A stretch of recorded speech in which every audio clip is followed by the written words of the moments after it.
Je suis du Sénégal, donc un pays sahélien qui souffre beaucoup de l'aridité, de la rareté de la pluie, mais surtout de la courte saison des pluies. Nous avons donc très tôt été sensibilisés sur les questions liées à la résilience par rapport au changement climatique, avec les crises de l'eau que nous avons connues, avec cette sécheresse au Sahel des années 70.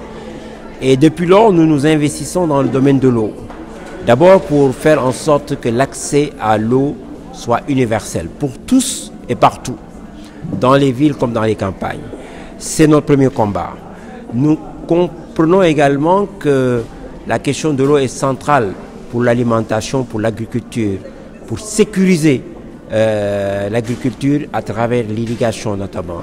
Mais nous avons également beaucoup travaillé à développer l'hydroélectricité en Afrique, à travers notamment les barrages que l'Organisation pour la mise en valeur du fleuve Sénégal a réalisés. Pour le reste, nous considérons que la question de l'eau doit se gérer à la fois au niveau local, au niveau national, au niveau régional et au niveau mondial. Et c'est cela qui justifie que, par le privilège qui m'a été offert par les autorités sénégalaises, j'ai présidé le comité en charge de l'organisation du 9e Forum mondial de l'eau. Et c'était une belle expérience qui nous a permis, au bout de plusieurs années de préparation, de discussion, d'élaborer un pacte sur l'eau.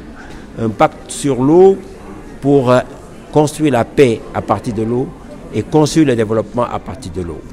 Et ce pacte de l'eau permet aux Africains d'avoir un levier qui va assurer l'implémentation de ce droit humain à l'eau, qui va permettre de protéger les ressources en eau, mais qui va surtout permettre de développer la coopération par rapport à la gestion des eaux partagées, les eaux transfrontalières.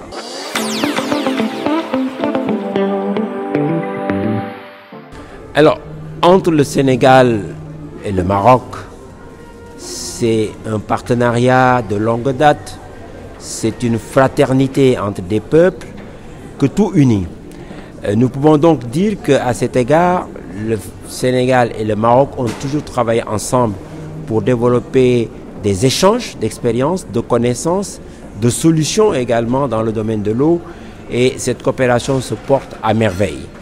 Le Maroc aussi s'est beaucoup investi pour partager son savoir-faire avec plusieurs pays africains.